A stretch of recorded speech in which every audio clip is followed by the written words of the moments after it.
போற்றிடும் வானோர் பூதலத்துள்ளோர், போற்றிடும் வானோர் பூதலத்துள்ளோர், சாற்றுதற்கரிய தன்மையுள்ள ஆண்டவரை தொழுதேத்து இந்நாள் வரை அன்பு வைத்தாதரித்த ஆண்டவரை தொழுதேத்து ஆத்துமமே என் முழு உள்ளமே ஆண்டவரை தொழுதேத்து இந்நாள் வரை அன்பு வைத்தாதரித்த ஆண்டவரை தொழுதேத்து. பேசும்படியார் கேட்கிறோம். இயேசு கிறிஸ்துவின் பரிசுத்த நாமத்திலே பிதாவே, ஆமென்.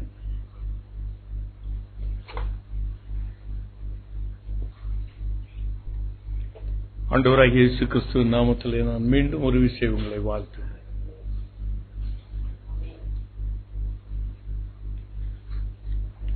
I am grateful to some people who found it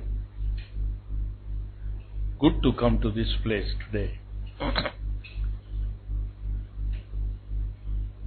இன்றைக்கு ஆண்டவர் மிகுந்த மனதுருக்கம் உள்ளவராய் நம் மத்தியிலே கடந்து வந்திருக்கிறார். இன்றைக்கு நான் என்ன பேசட்டும் என்று நான் ஆண்டவருடைய சமூகத்திலே காத்திருக்கும் பொழுது ஆபகுக் 3ஆம் அதிகாரம் முதல் வசனத்தை காண்பித்தார். 2வது வசனத்தை வாசிங்க. நான் அதை வைத்து பிரசங்கிக்க போறதில்லை. ஆபகுக் 3ஆம் அதிகாரம் 2வது வசனம். கர்த்தாவே, நீர் வெளிப்படுத்தினதை நான் கேட்டேன், எனக்கு பயம் உண்டாயிற்று. கர்த்தாவே, வருஷங்களின் நடுவிலே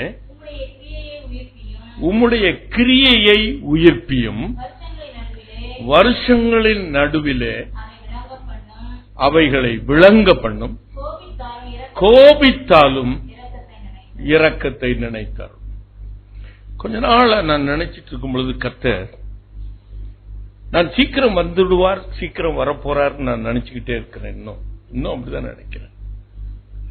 ஆனால் இந்த உலகத்தில் நடக்கிற காரியங்களை பார்த்தால் அவர் சீக்கிரமாய் வந்தால் யார் அவருக்கு எதிர்கொண்டு போக முடியும்? There are many things who are yet to be prepared for his coming. அவருடைய வருகைக்கு இன்னும் ஆயத்தமாகல ஜனங்கள். அப்போ அதை நினைத்துக் கொண்டே இருக்கும் பொழுது அன்னைக்கு காரில் செல்லும் பொழுது என் மனைவிடத்தில் சொன்னேன், ஆண்டவர் வருவார் என்றுதான் நாம் நம்பிக்கொண்டே இருக்கிறோம். ஆனால் கொஞ்ச நாளா என்னுடைய மனதிலே இருக்கிறது, ஆண்டவர் நியாயம் தீர்க்க போகிறார். He is going to,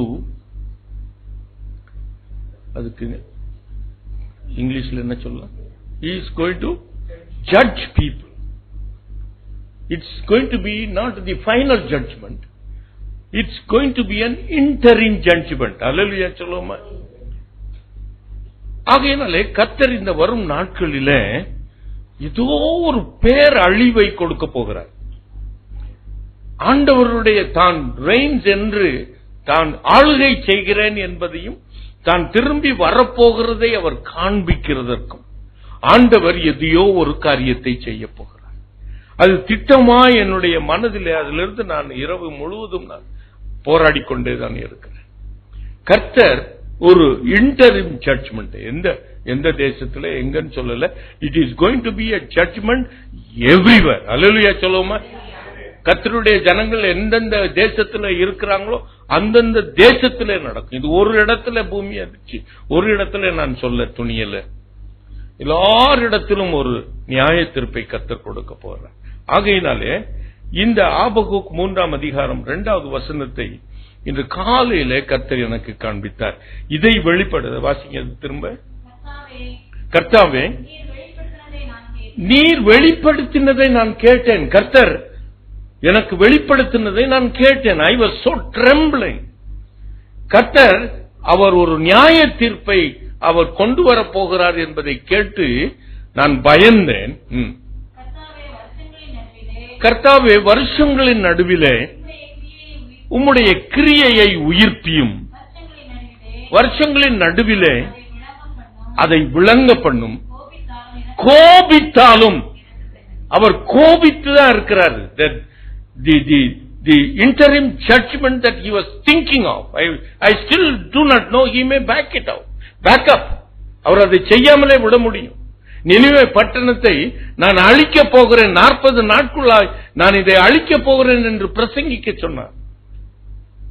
ஆனால் கர்த்தர் அதை அழிக்கல.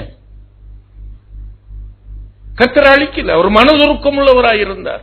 ஏனென்றால் அந்த ஜனங்கள், ஆடுகள், மாடுகள், மிருகங்கள் எல்லாருமாய் சேர்ந்து உபவாசித்து ரட்டுடுத்தி கர்த்தருடைய சமூகத்திலே தங்களை ஒப்பு கொடுத்தார்கள். அல்லேலூயா சொல்லுவோமா? ஆகையினாலே கர்த்தர் அந்த நியாய தீர்ப்பை வரவிடல. எனக்கு அன்புக்குரியவர்களே, ஆகையினால் தான் இங்கு இந்த தீர்க்கதரிசி சொல்கிறான், கோபம் கொண்டாலும் நீர் இரக்கத்தை காண்பித்தருளும். அல்லேலூயா சொல்லுவோமா? அல்லேலூயா. ஆண்டவர் மிகுந்த கோபம் உள்ளவராக நான் காண்கிறேன். கொஞ்ச நாட்களாக நான் ஆண்டவரை மிக மிக கோபம் உள்ளவராகத்தான் நான் பார்க்கிறேன். ஆனால் கர்த்தர் இந்த நாளிலே அவர் இரக்கத்தை காண்பிக்க போகிறார். அல்லேலூயா சொல்லுவோமா? அதற்கு ஆதாரமாய் ஒரு வசனத்தை உங்களுக்கு முன்பாக நான் வைக்கிறேன். யாத்திரையாகமம் 33ஆம் அதிகாரம் 14வது வசனம். அதற்கு ஆண்டவர், என் சமூகம் உனக்கு முன்பாக செல்லும், நான் உனக்கு இளைப்பாறுதல் தருவேன். நல்லா கவனிக்கணும். அந்த நாட்களில் வேதத்தை வாசிக்காத அந்த நாட்களிலே, ஆனால் அந்த பரலோகத்தை குறித்து, ஆண்டவருடைய காரியங்களை குறித்து மனதிலே ஒரு எண்ணம் இருந்து கொண்டே இருக்கும். சிறு பிராயத்தில், வாலிப பிராயத்தில். ஆனால் வேதத்தை எடுத்து வாசிக்கணும்னு அந்த நாட்களில் தெரியாது. அப்போ நம்ம கையில கிடைத்த ஒரு புஸ்தகம் உண்டு. எத்தனை பேர் அதை வாசித்திருப்பீங்க தெரியாது. ஜான் பனியன் எழுதின பில்கிரிம்ஸ் ப்ராக்ரஸ். எத்தனை பேர் வாசித்திருக்கிறீங்க? நீ வாசிக்கலையா? கை வைத்து போ. அதுதான் நம்ம வாசிக்கிட்டு இருப்போம். அந்த பில்கிரிம்ஸ் ப்ராக்ரஸ் வாசிட்டு போனா, அதை வாசித்து முடிச்சதுக்கு அப்புறம் அந்த பரலோகம், அந்த நரகத்தை நினைச்சாலே நம்மளுக்கு என்ன பண்ணும்? எனக்கு அன்புக்குரியவர்களே, இப்பொழுது இந்த வேதத்தை நான் அடிக்கடி, அந்த உபாகமம் புஸ்தகத்தை அடிக்கடி நான் வாசிப்பேன். எனக்கு அன்புக்குரியவர்களே, இது ஆண்டவர் நம்முடைய வாழ்க்கை பயணத்தை ஒரு நிழலாட்டமாய் அந்த எகிப்தில் இருந்து இஸ்ரவேல் ஜனங்களை அழைத்து கொண்டு வந்து பாலும் தேனும் ஓடுகிற கானான் தேசத்தில் அவர்களை கொண்டு செல்ல அந்த பயணம், அந்த பயணத்தை ஆண்டவர் நான் அடிக்கடியாய் நான் வாசிக்கிறது உண்டு. எனக்கு அன்புக்குரியவர்களே, இந்த சம்பவத்தை நீங்க நல்லா கவனிங்க. உங்களுடைய வாழ்க்கையோட பின்னணியத்தோடு நீங்க அதை யோசிச்சு பாருங்க. ஆண்டவர் ஜனங்களுடைய உபத்திரவத்தை பார்க்கவே பார்த்தார். யாத்திராகமம் 3ஆம் அதிகாரம் 7வது வசனம். என் ஜனங்கள் படுகிற பாடுகளை அவர் அறிந்திருக்கிறார். மோசேயை அனுப்பி அந்த எகிப்து தேசத்திலிருந்து, அவர்கள் அடிமைத்தனத்திலிருந்து அவர்களை விடுதலையாக்கி பாலும் தேனும் ஓடுகிற கானான் தேசத்துக்கு அழைத்துக் கொண்டு வருகிறார். எனக்கு அன்புக்குரியவர்களே, இதை நல்லா கவனிக்கணும். அந்த பயணம் ஒரு சில நாட்களுக்குள்ளாய் அது முடிந்திருக்க கூடும். ஆனால் ஆண்டவர் அதை 40 ஆண்டுகளாக அவர்களை அந்த வனாந்திரத்திலே அழைத்துக் கொண்டு சென்றார். ஒரு சில நாட்களிலே அதை கடந்து போயிருக்க முடியும். ஆண்டவர் இனி ஜனாதி தீர்மானத்தில் அவர்களை அந்த குறுக்கு வழியாய் நான் அழைத்து சென்று போனா, அவங்க யுத்தத்திற்கு அவர்கள் பழக்கப்பட்டவர்கள் அல்ல. They were the guts in Egypt when Joseph was there. They were kept with lot of honor. அவங்களை அப்படியே அந்த ராஜாங்கத்தின் விருந்தினர்களாக அவர்கள் இருந்தார்கள். அந்த 70 பேர் நல்லா யோசிச்சு பாருங்க. அவர்கள் அந்த தேசத்திலே இருக்கிற எல்லா கொழுமையையும் சாப்பிட்டுக்கிட்டு தான் இருந்தார்.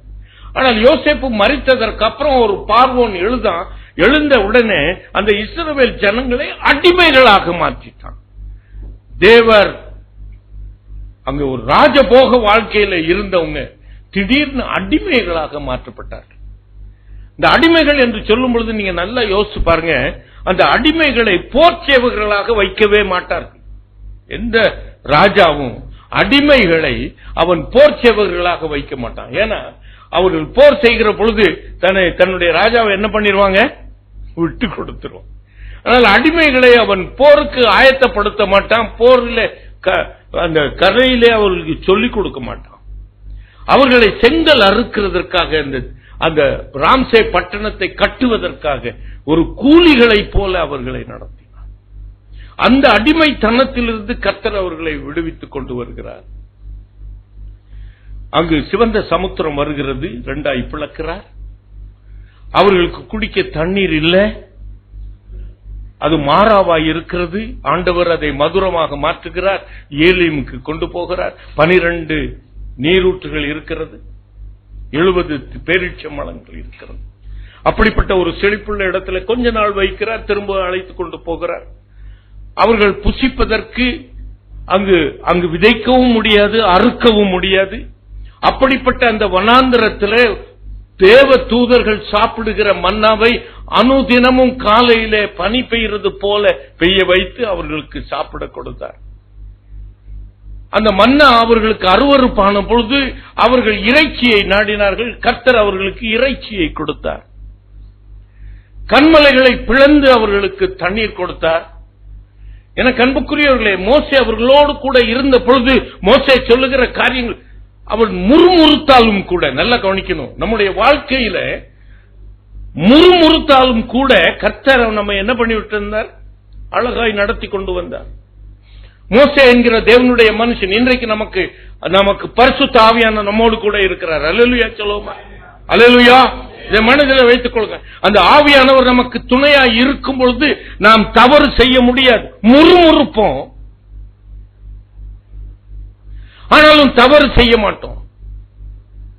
ஆனால் அந்த மோசே ஆண்டவருடைய கரத்தில் நியாயப்பிரமாணத்தை பெற்றுக் கொள்வதற்கு 40 நாள் இரவும் பகலும் ஆண்டவருடைய சமூகத்தில் விழுந்து கிடந்த பொழுது, இந்த 40 நாட்கள் அந்த தேவனுடைய மனுஷன் அந்த இடத்துல இல்லை. அந்த தேவனுடைய மனுஷன் இப்போ நீங்க இதான் பின்மாற்றம் நிலைமை என்று வைத்துக் கொள்ளும்.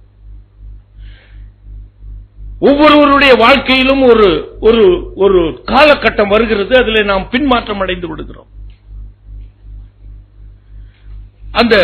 அந்த ஆவியானவர் குளிர்ந்து போகிறார், அல்லது அவரை துக்கப்படுத்தி விடுகிறோம். நாம் மனம் போல சில காரியங்களை செய்து விடுகிறோம். நாம் பின்மாற்றத்தில் இருந்து விடுகிறோம்.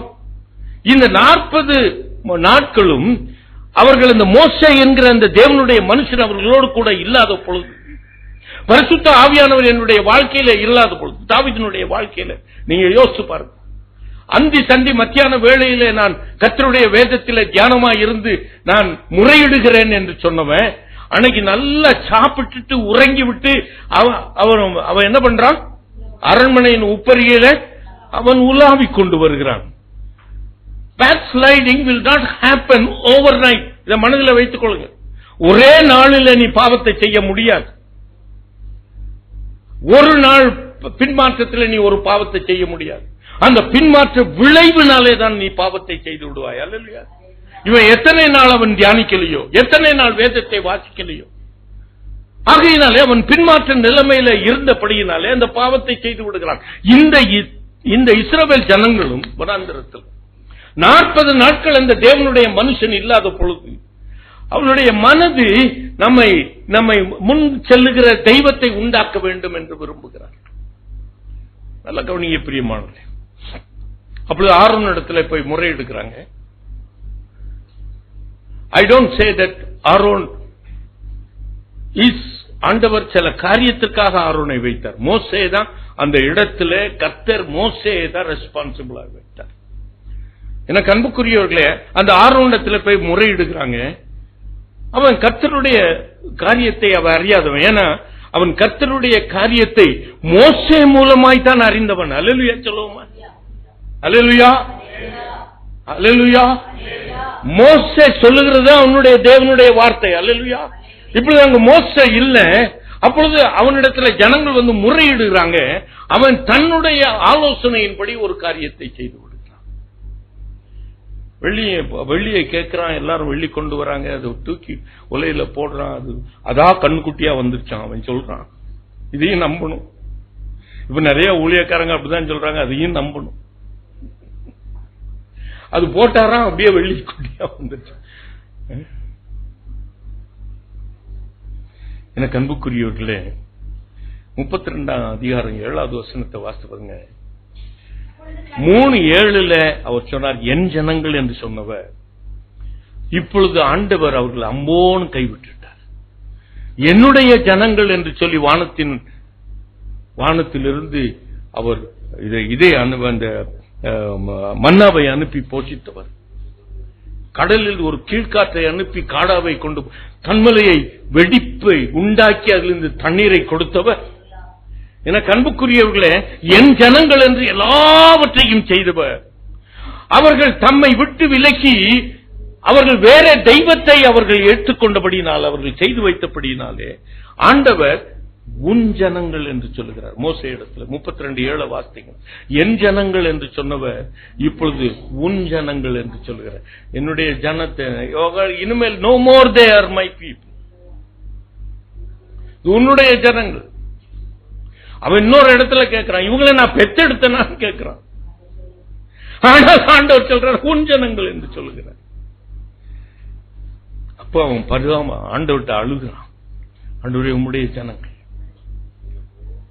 அப்ப ஆண்டவர், நீ அவங்களை அழைச்சிட்டு போனா நான் உனக்கு யாரை எனக்கு அனுப்ப. இந்த 33ஆம் அதிகாரத்தையும் 32, 33 வீட்டுல சென்று வாசிப்பார்.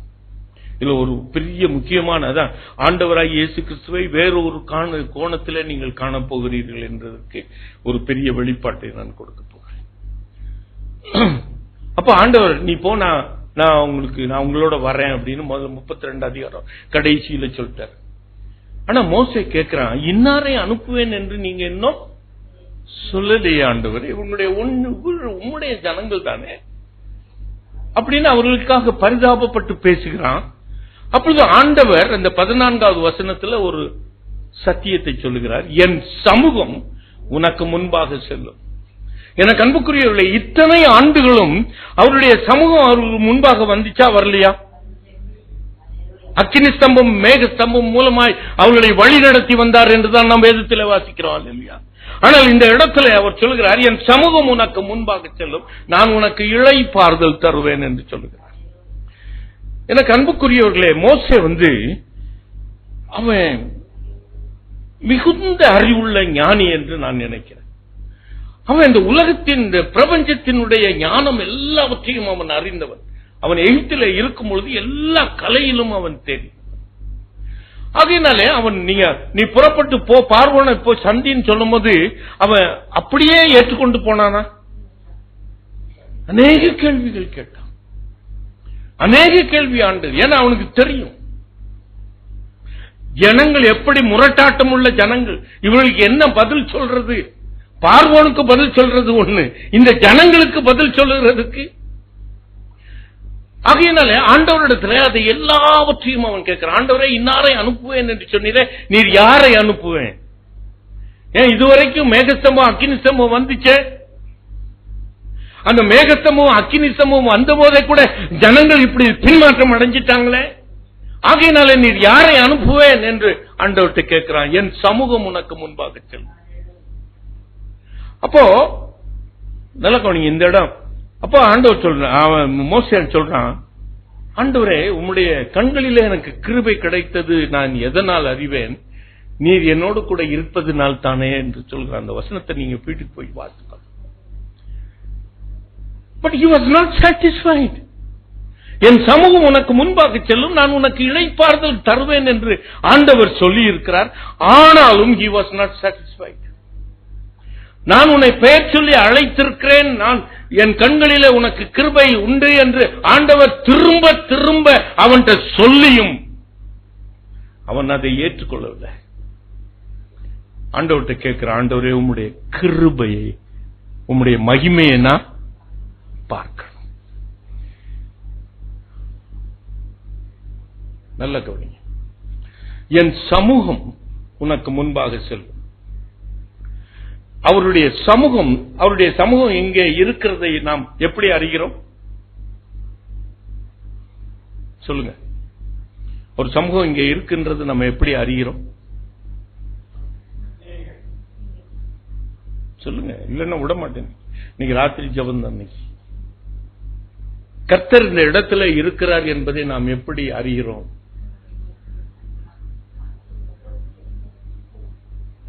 சொன்னதை விடும், எல்லாத்தையும் ஒருத்தரே எழும்பி கேட்பேன். எப்படி இங்க இருக்கிறது எப்படி நாம் அறிகிறோம்? விசுவாசிக்கிறோம். அப்போ எங்கே 2 பேர் 3 பேர் என் நாமத்தினாலே இங்கே இருக்கிறீர்களோ அங்கே நான் இருக்கிறேன் என்று வாக்கு கொடுத்திருக்கிறார். அதை நாம் விசுவாசத்தினால் அறிந்து கொள்கிறோம். நல்லா கவனிங்க. என் சமூகம் உனக்கு முன்பாக செல்லும், நான் உனக்கு இளைப்பாறுதல் தருவேன். அவருடைய சமூகம் எனக்கு முன்பாக செல்லுகிறதை நான் என்னுடைய விசுவாசத்தினாலே நான் அறிந்து கொள்ளணும். ஆனா அந்த விசுவாசம் குறைந்து போகும் என்று ஆண்டவர் வாக்கு கொடுத்தார். ஆண்டவர் சொல்லி இருக்கிறார், மனுஷகுமாரன் வரும்பொழுது அவர் விசுவாசத்தை காண்பாரோ. அப்படி என்றால் நம்முடைய விசுவாசம் குறைந்து கொண்டே வரும். நம்முடைய சூழ்நிலைகள், நமக்கு எதிராய் நடக்கிற காரியங்கள், நம்முடைய வீட்டிலே நடக்கிற காரியங்கள் நம்முடைய விசுவாசத்தை குறைத்து விடும். அல்லேலூயா சொல்லுவோமா? அவன் சொல்றான், நான் 40 நாள் அங்க மலையில இருக்கும் பொழுது இந்த ஜனங்கள் எல்லாம் குறைஞ்சு போச்சு அவங்களுடைய விசுவாசம். ஆண்டவர் சொல்றார், அங்கு ஆரோன் அவர்களை நிர்வாணப்படுத்திட்டான், ஜனங்கள் தன்னை கெடுத்துக் கொண்டார்கள் என்று சொல்கிறான். அப்போ அவனுடைய விசுவாசம், இந்த முரட்டாட்டு ஜனம், இந்த ஜனங்கள் அவர்கள் பண்ணுகிற அந்த லூட்டியில அவனுடைய விசுவாசமும் என்ன ஆயிடும்? குறைந்து போயிடும். ஆகையினால் கேட்கிறான் ஆண்டவர்கிட்ட, ஆண்டவரே நான் உம்முடைய மகிமையை காணும்.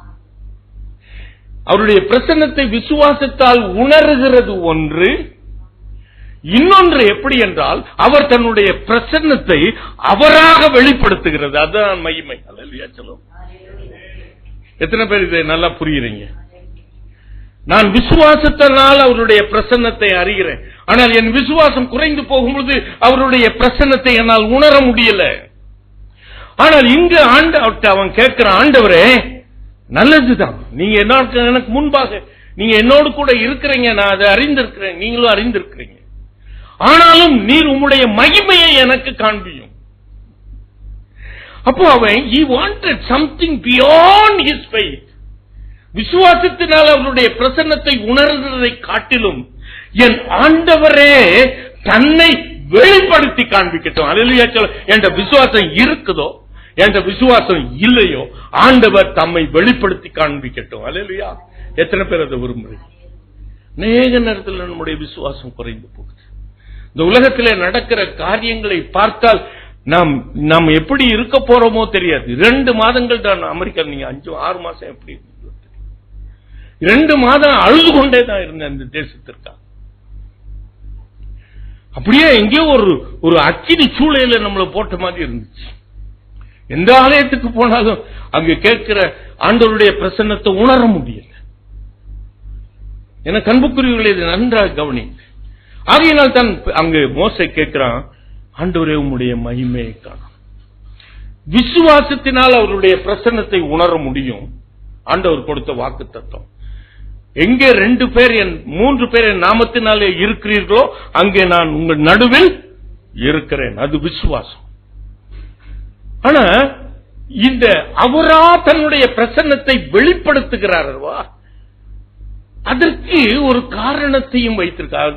எப்படி வெளிப்படுத்துவாராம், யாருக்கு வெளிப்படுத்துவாராம்? ஆண்டவர் சொல்லுகிறார், மகிமையை நான் காணணும்னு சொல்றான். சரி, நான் காண்பிக்கிறேன்னு சொல்லியிருக்கலாம் இல்லையா? என் அண்டையில் ஒரு இடம் உண்டு, நீ கன்மலையின் மேலே வந்து நில்லு, அந்த கன்மலையின் வெடிப்புக்குள்ளாய் உன்னை வைத்து என் கரத்தினால் உன்னை மூடுவேன், நீ என் மகிமையை காண்பாய். அல்லேலூயா சொல்லுவோமா? It is not easy for God to show His glory to you. எப்பொழுதுமே அந்த கன்மலையின் வெடிப்புக்குள்ளாய் நீ இருந்து கொண்டே இருக்கணும். அல்லேலூயா சொல்லுவோமா? கர்த்தருடைய மகிமையை நீ காணணும்னா அதற்கு ஒரு ப்ரீ கண்டிஷன். நீ கண்மலையின் வெடிப்புக்குள்ளாய் நீ வரணும். கண்மலையின் மேலே வந்து நிக்கணும். அந்த கண்மலையின் வெடிப்புக்குள்ளாய் உன்னை வைத்திரு. அவர் கரத்தினால் மூடும் பொழுதுதான் அவருடைய மகிமையை நீ காண முடியும். அல்லேலூயா சொல்லுவோமா? இந்த வரும் நாட்களில் நீங்கள் கர்த்தருக்குள் நிலைத்திருப்பீர்கள் என்றால் விசுவாசம் குறைந்து போகிற நாட்கள். I want to warn you, forewarn you again and again and again. என் தேவன் சொன்ன வார்த்தை இது. மனுஷகுமாரன் வரும் பொழுது நான் விசுவாசத்தை காண்பேனோ? ஆனால் பவுலடியார் அதை அழகாக சொல்கிறார். நான் பான பலியாக வார்க்கப்பட்டு போகிறேன். என் தேகம் என்னை விட்டு, என் ஆவி என்னை விட்டு பிரியும் நேரம் வந்தது. நல்ல போராட்டத்தை போராடினேன், ஓட்டத்தை முடித்தேன், என் விசுவாசத்தை காத்துக்கொண்டேன். என்னை விசுவாசத்தை காத்துக்கொள்ள முடியாத காலங்கள், விசுவாசத்துக்குள்ளே நிலைத்திருக்க முடியாத காரியங்கள் நம்மை சுற்றிலும் நடந்து கொண்டே இருக்கும். ஒரே ஒரு சேஃப் பிளேஸ், அவருடைய வெடிப்புக்குள்ளாய் நாம் அவருடைய காயத்துக்குள்ளாய் நம்மை மறைத்துக் கொள்வதுதான். அல்லேலூயா சொல்லுவோமா? அவருக்குள்ளாய் நிலைத்திருப்பதுதான். அல்லேலூயா, அல்லேலூயா, அல்லேலூயா, அல்லேலூயா, அல்லேலூயா. அப்போ இந்த நாட்களில் நடக்கிறது அவருடைய மகிமை தான் வந்து உங்களுக்கு இளைப்பாறுதல் கொடுக்க முடியும். அல்லேலூயா சொல்லுவோமா? அல்லேலூயா, அல்லேலூயா, அல்லேலூயா. For all your things which you are puzzled, you are confused, உன்னுடைய வாழ்க்கையில நீ என்னென்ன காரியம் நடக்க போதோ, எப்படி நடக்க போகுமோ என்று குழம்பிக் கொண்டிருக்கும் பொழுது கர்த்தருடைய மகிமை தான் உனக்கு என்ன பண்ணணும்? இளைப்பாறுதல் தரணும். ஒரு 3 சின்ன காரியத்தை சொல்லிட்டு நான் முடிக்கட்டும். முதலாவது 57 ஏசாயா 57 அதிகாரம் 21வது வசனம்.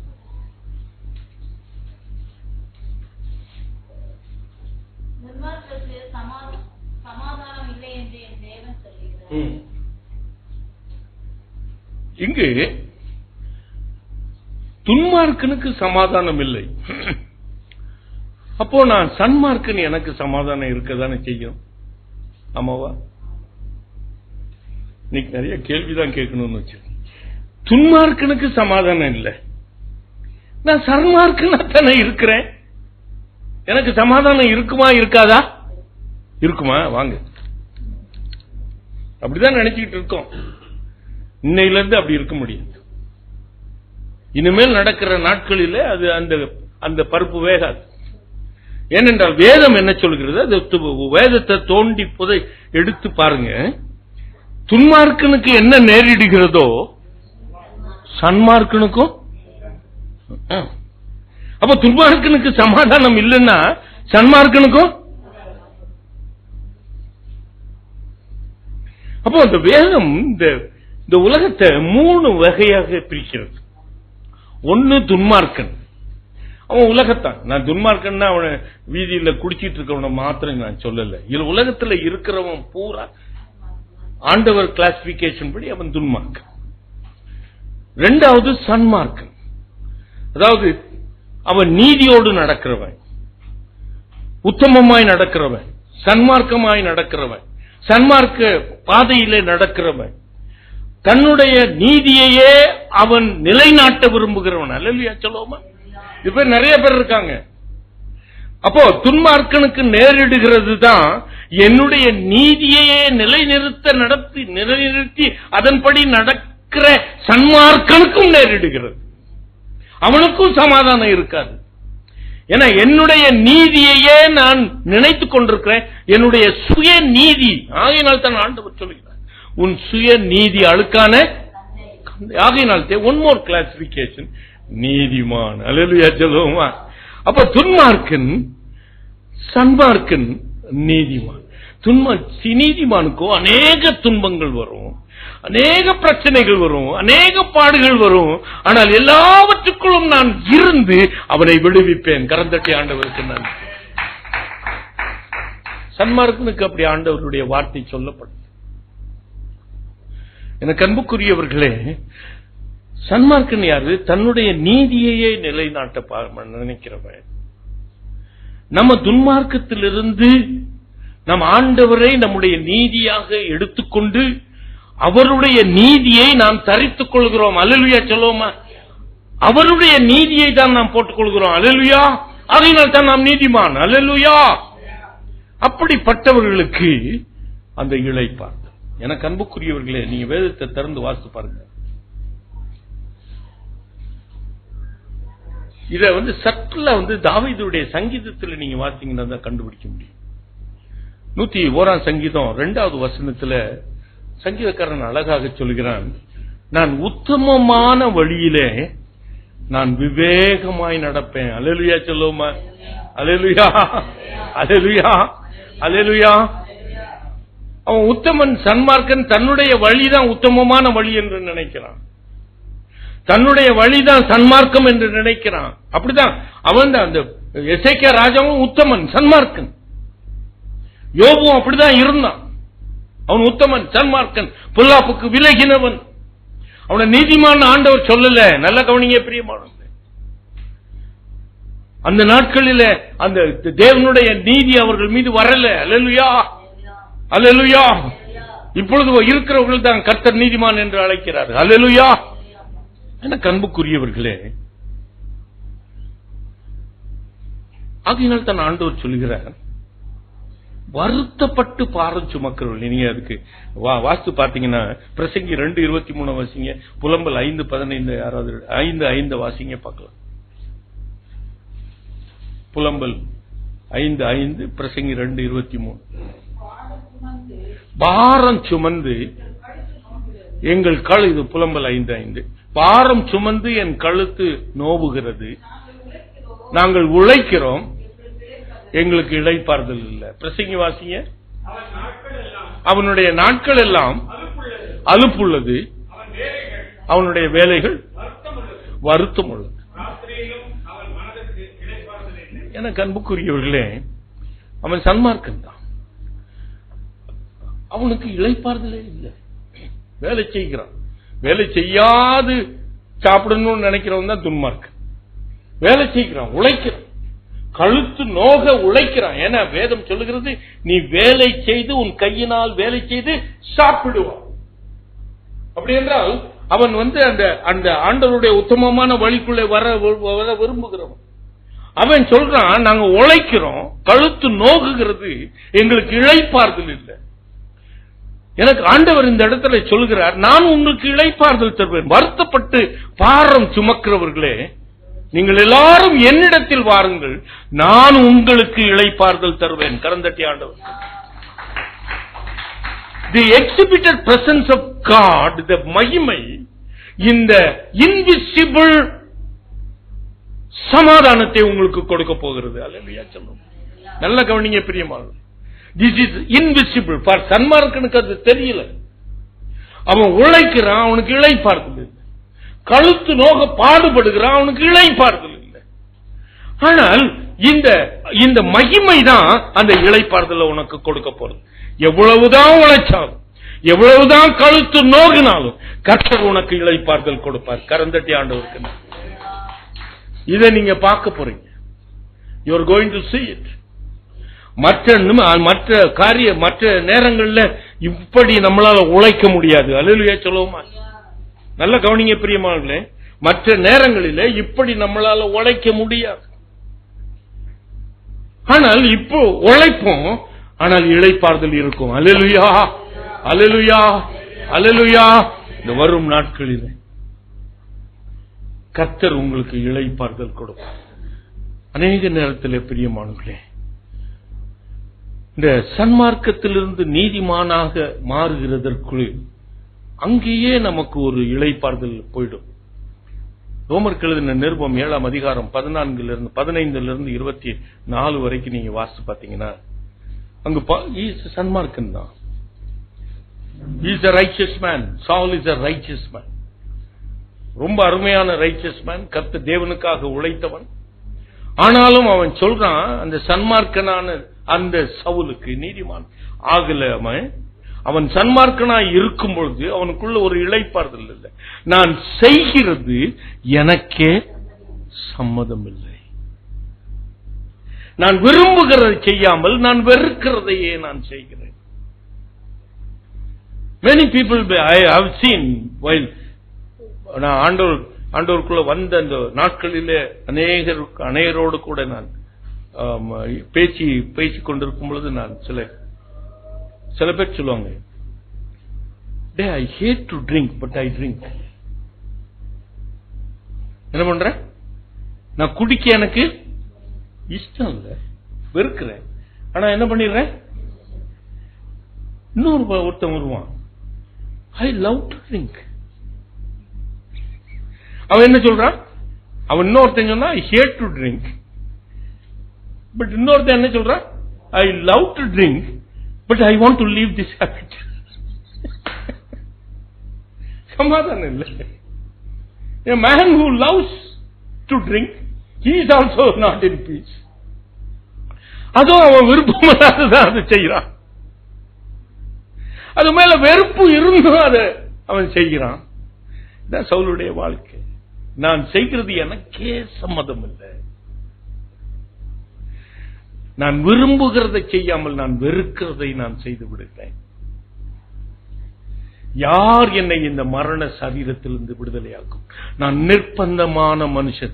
நீங்க கொஞ்ச நாள் அந்த நிர்பந்தமான நிலைமையில நீங்க வாழ்ந்து கொண்டிருப்பீங்கன்னா you will be living without peace. சமாதானமே இருக்க முடியாது. சமாதானமாவே இருக்க முடியாது. நீங்க அந்த தவற நீங்க அதை செய்யற பொழுது அதை செஞ்சிருவீங்க, அதுக்கப்புறம் உங்க உள்ளத்துல சமாதானமே இருக்கு. எனக்கு அன்புக்குரியவர்களே, இதை நல்லா கவனிங்க. கர்த்தர் தான் இந்த நாளிலே அந்த இன்விசிபிள் சமாதானத்தை கர்த்தர் உங்களுக்கு கொடுக்கணும். அல்லேலூயா சொல்லுவோமா? அல்லேலூயா, அல்லேலூயா, அல்லேலூயா. அவருடைய எக்ஸிபிட்டட் பிரசன்ஸ், ஆண்டவர் தான் அந்த சமாதானத்தை கொடுக்க முடியும். இரண்டாவது, சங்கீதம் 53:5 ஒரு பிரேஸ் மட்டும் நான் எடுக்க போறேன். அந்த வசனம் probably don't think that I am preaching out of context. அதுல ஒரே ஒரு பயமில்லாத இடத்திலே அவர்கள் பயந்தார்கள் என்று அந்த பிரேஸ் மட்டும் நான் எடுத்துக்கொள்ள போறேன். எனக்கு அன்புக்குரியவர்களே, இப்போ அநேக நேரத்திலே நம்முடைய நிலைமை என்ன இருக்கு? சன்மார்க்க ஜீவியமாக நாம் வாழ்ந்து கொண்டிருக்கிறோம். இன்னும் ஆண்டவரை விசுவாசத்தினால் ஆண்டவருடைய பிரசன்னத்தை அனுபவிக்க நினைக்கிறோம். ஆனால் விசுவாசமும் ஒளிந்து கொண்டே போகிறது, குறைந்து கொண்டே போகிறது. ஆகையினால என்ன பண்ணுகிறது? நமக்குள்ளே ஒரு வீணான பயம் இருந்து கொண்டே இருக்கிறது. இப்ப எடுத்தவங்க வாசிங்க, உபாகமம் 28ஆம் அதிகாரம் 66, 67 வாசிங்க பார்க்கலாம்.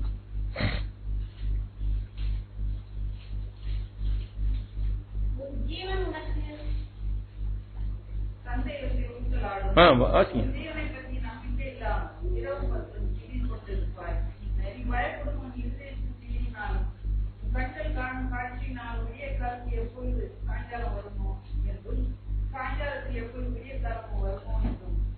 நான் சொல்லிக் கொண்டிருக்கிறேன், நம்முடைய விசுவாசம் குறைந்து கொண்டே இருக்கிறது. ஆகையினால விசுவாசத்தினாலே அவருடைய பிரசன்னத்தை நம்மால என்ன பண்ண முடியல, உணர முடியல. சொல்லிட்டு இருக்கேன் நான். அதை மனதில் வைத்துக் கொள்ளுங்க. இங்கு ஆகையினால நம்முடைய வாழ்க்கையில சமாதானத்தை பார்க்க முடியல. இங்கு நான் ஒரு காரியத்தை சொல்ல போறேன். அந்த விசுவாசம் நம்மளுக்குள்ளே குறைந்து கொண்டே வருகிறபடியினால், கர்த்தருடைய வார்த்தையின்படி விசுவாசம் நம்மளுக்குள்ளே குறைந்து கொண்டே வருகிறபடியினால் எனக்குள்ளே ஒரு சந்தேகம் எழும்பிக் கொண்டே இருக்கிறது. அல்லேலூயா சொல்லுவோமா?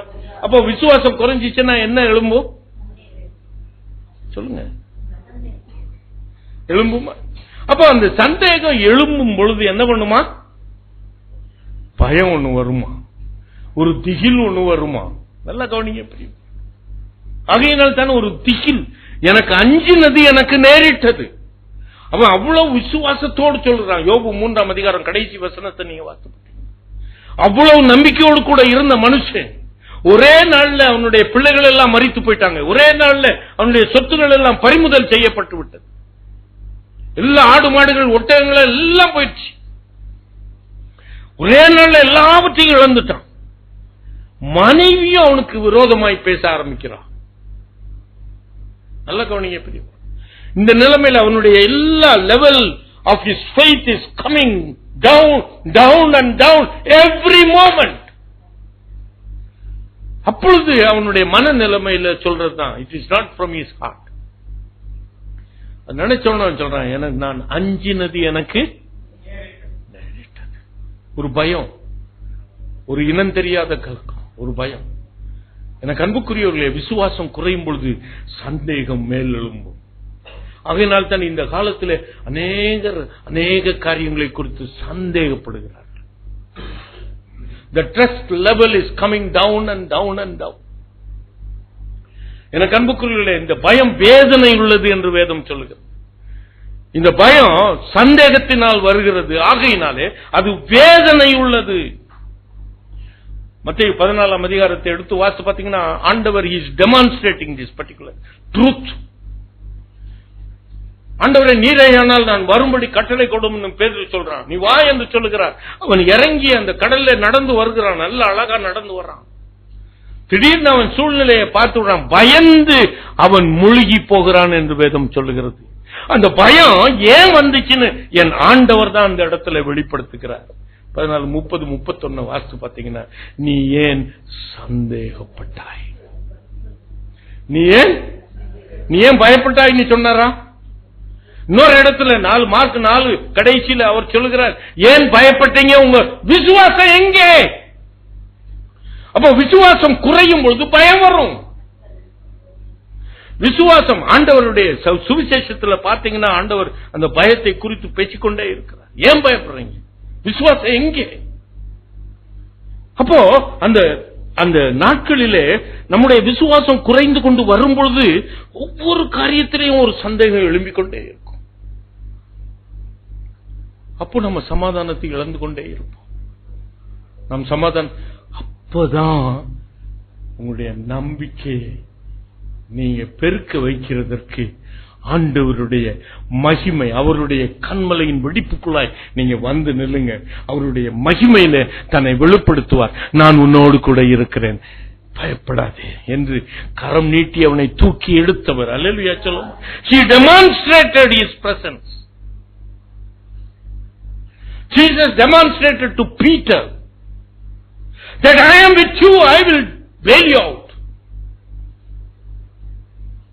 நம்புங்க பிரியமா, கர்த்தரை நம்புங்க, கர்த்தரை நம்புங்க.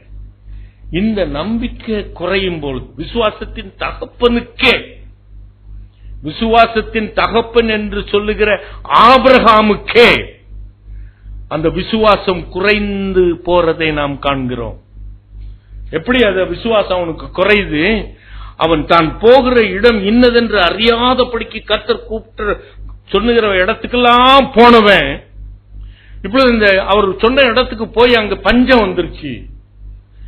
அப்போ அந்த பஞ்சம் வந்த உடனே அவன் தன்னுடைய மன கண்களை மறைத்து விட்டு தன்னுடைய கண்களை திறந்து பார்க்கிறான். பார்த்துட்டு அவன் சொல்றான், எகிப்துல போய், எகிப்து நல்லா செழிப்பா இருக்கட்டும் எகிப்து நோக்கி போடுறான். தான் போற இடம் இன்னதென்று தெரியாதவன் இப்போ தெரிஞ்சு ஒரு இடத்துக்கு போகிறான். நல்லா கவனிங்க. அப்ப தெரிஞ்சு போகும் பொழுது அவனுடைய விசுவாசம் குறைந்துருச்சு. அல்லேலூயா சொல்லுவோமா? கர்த்தர் பார்த்துக் கொள்வார் என்பது அவன் அந்த நிலைமையில அவன் மறந்து விட்டான். அல்லேலூயா. எகிப்தை நோக்கி அவன் போறான். அப்பொழுது அவனுக்குள்ள ஒரு பயம் வருகிறது. நல்ல கவனிங்க பிரியமா. அந்த விசுவாசம் அவனுக்குள்ள குறைந்த பொழுது அவனுக்குள்ள ஒரு பயம் வருது.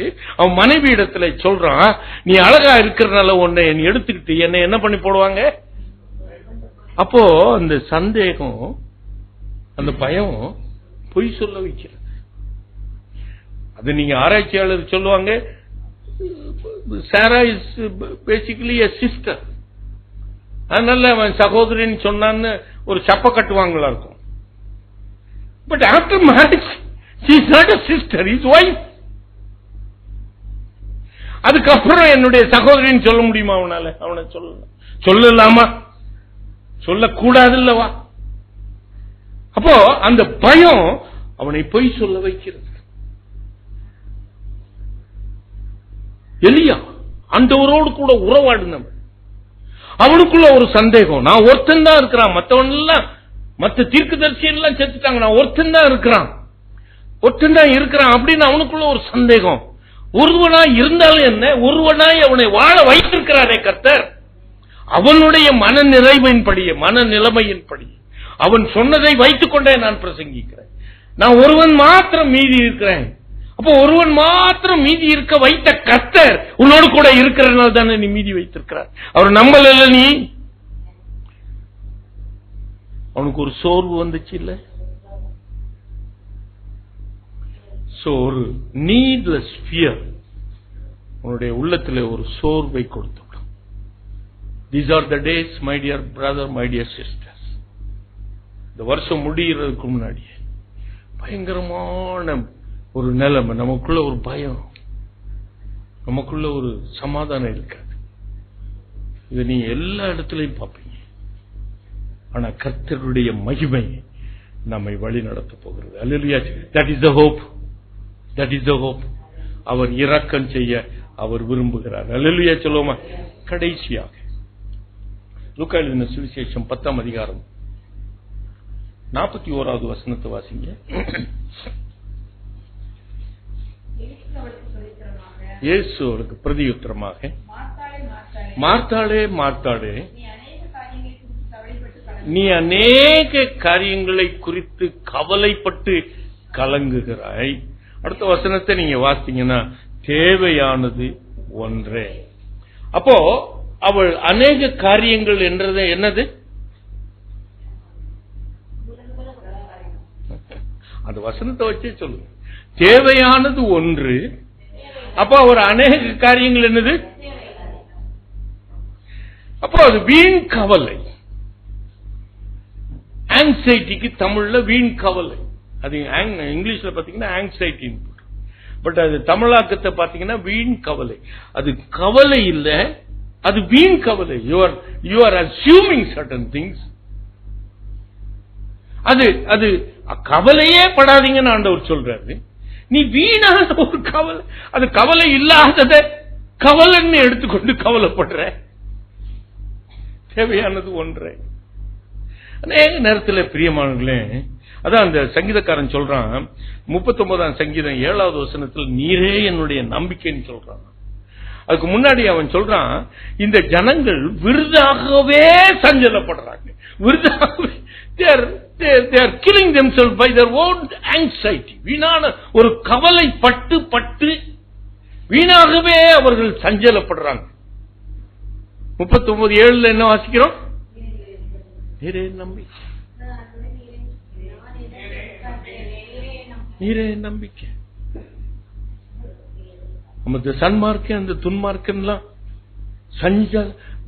விருதாவாகவே சஞ்சலப்படுறாங்க. நீதிமானாகிய நானும் நீரே என் நம்பிக்கை. எனக்கு அன்புக்குரியவர்களே, என் மனதில் வைத்துக் கொள்ளுங்க, அவர்தான் நம்முடைய நம்பிக்கை. அநேக நேரத்தில் பிள்ளைகளை குறித்து நாம் கவலைப்படுவோம். தி பேரண்டல் சாலிட்யூட். நல்ல கவனிங்க பிரியமானவர்களே.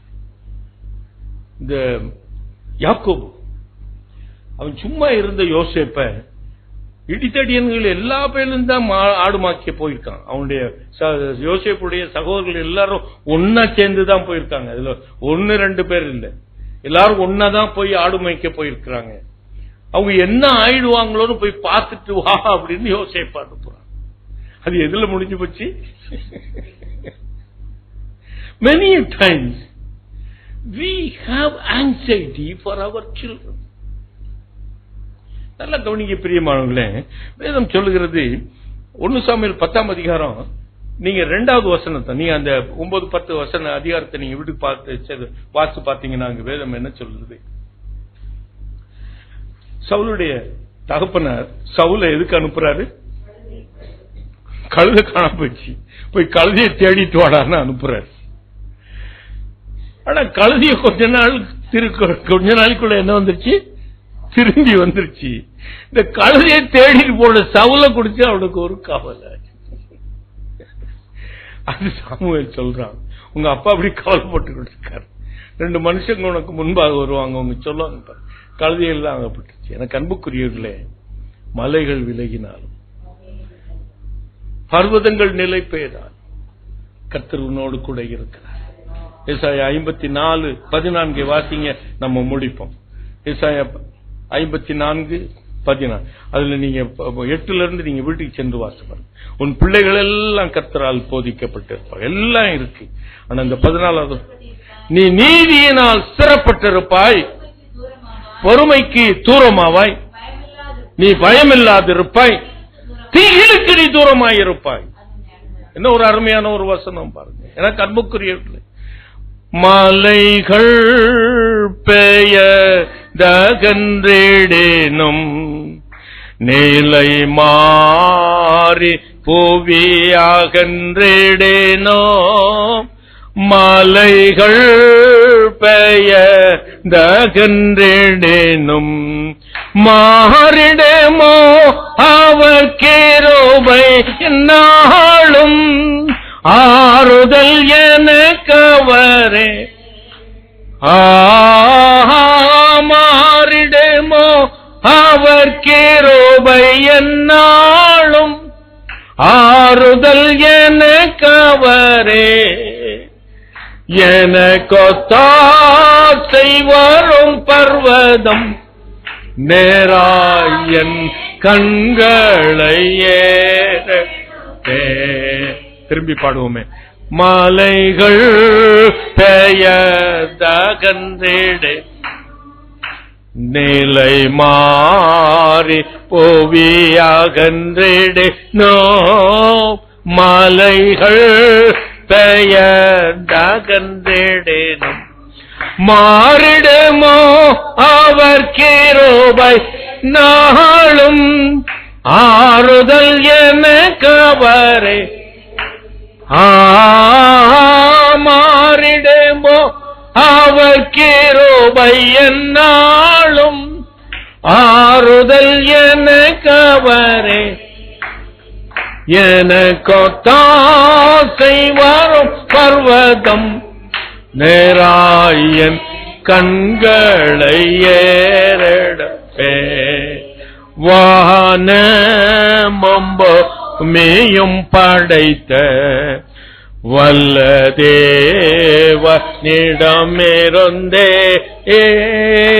வானமும் படைத்த எண்ணுக்கடங்கா நன்மைகள் வரோமே, கண்களை ஏறெடுப்பேன். எண்ணுக்கடங்கா நன்மைகள் வரோமே, கண்களை ஏறெடுப்பேன்.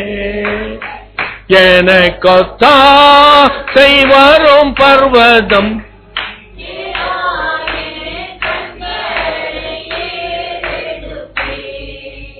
ஒரு நிமிஷம் முழங்கால் படிக்கணும்.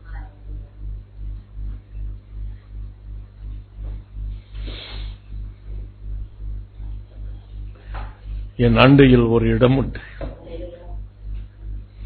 அந்த கண்மலையின் மேலே வந்து நின்று அந்த கண்மலையின் வெடிப்புக்குள்ளாய் உன்னை வைத்து என் கரத்தினால் உன்னை மூடுவேன், நீ என் மகிமையை காண்பாய்.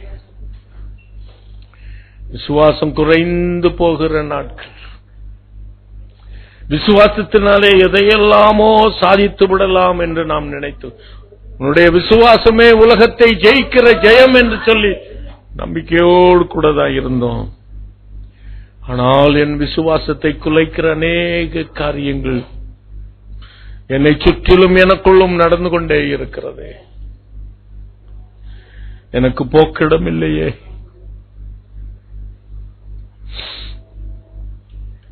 நான் எங்கே போவேன் ஆண்டவர்? ஆண்டவர் சொல்றார், இன்னைக்கு என் அண்டையில் ஒரு இடம் உண்டு, என் அண்டையில் ஒரு இடம் உண்டு. அந்த கண்மலையின் மேலே வந்து நில்லு.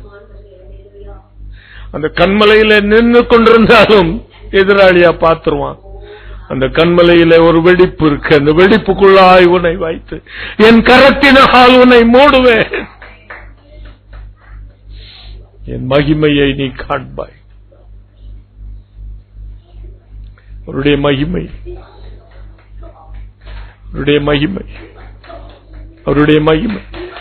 He wants to exhibit His presence. அவர் தம்முடைய பிரசன்னத்தை வெளிப்படுத்த விரும்புகிறார்.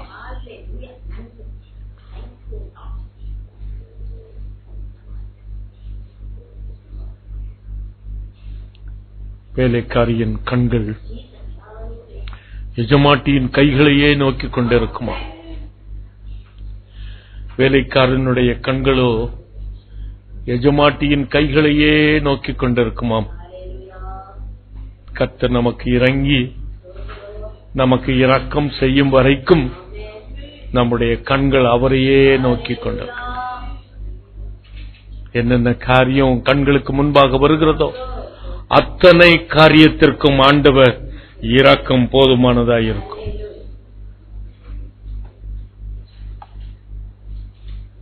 Don't have anxiety. Don't have unnecessary fear. God wants to give the invisible peace in your life. அமைதியை பெற்றுக்கொள்ளும். கண்கள் அவரையே நோக்கி இருக்கட்டும். எந்த காரியமாயிருந்தாலும் உன் பிள்ளைகளை குறித்து கவலை. Yes, it's a legitimate anxiety. Mary Magdalene had a very legitimate anxiety. Who can turn the stone for me? யார் எனக்காக இந்த கல்லை புரட்டி தள்ளுவார்? It's a very legitimate anxiety, a legitimate fear. But she never went back to the city to bring men to turn the stone. But she did one thing. அவள் ஏறிட்டு பார்த்தாள், கல் புரட்டப்பட்டிருக்கிறதை கண்டாள். Many a times we turn back and go to the city to find some helpers to come and turn the stone. Normal person does that. But you are an abnormal person. You are an unnatural person.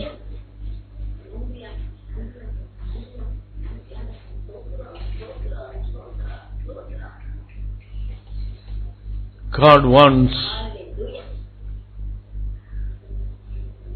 you to be in the cleft of the rock. கொஞ்ச நாள் உன் விசுவாசத்தை காத்துக் கொள்ளுகிற நாட்கள் உன்னுடைய கண்மலையின் வெடிப்புக்குள்ளாய் வாய்ந்து. நான் இன்னைக்கு சொல்றேன் பிரியமானவர்களே, I say it in the presence of the Almighty God. நம்முடைய விசுவாசம் குறைந்து போகிற அநேக காரியங்கள் இந்த உலகத்திலே தொடர்ந்து நடந்து கொண்டே இருக்கும். இன்னும் அநேக காரியங்கள் நடக்க போகுது. அதை நினைச்சு பார்க்கவே எனக்கு விரும்பல். நான் அவருடைய கண்மலைக்குள்ளாய், நான் வெடிப்புக்குள்ளாய் நான் மூடிக்கொள்ள நான் விரும்புகிறேன். I do not want to see that. If I want to see that, my faith will crumble down. புதுசா நம்ம ஆண்டவருக்குள் வருகிறதை பார்க்கிலும் கிறிஸ்துக்குள் இருக்கிறவர்கள் நிலைத்திருக்க வேண்டும் என்று ஜெபியுங்கள்.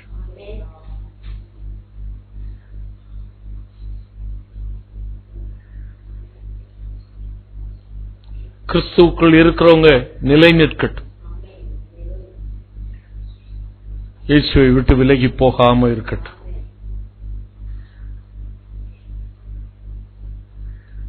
தேமா இந்த பிரபஞ்சத்தின் மேல் ஆசை வைத்து அவன் தெய்வத்தை விட்டு விலகி போயிட்டான். அநேகர் அப்படிதான் போக துணிவார்கள்.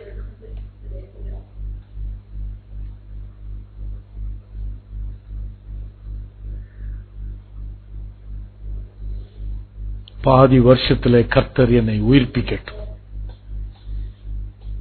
அவர் தம்முடைய கிரியையை செய்யட்டும். கோபித்தாலும் அவர் இரக்கம் கொள்ளட்டும்.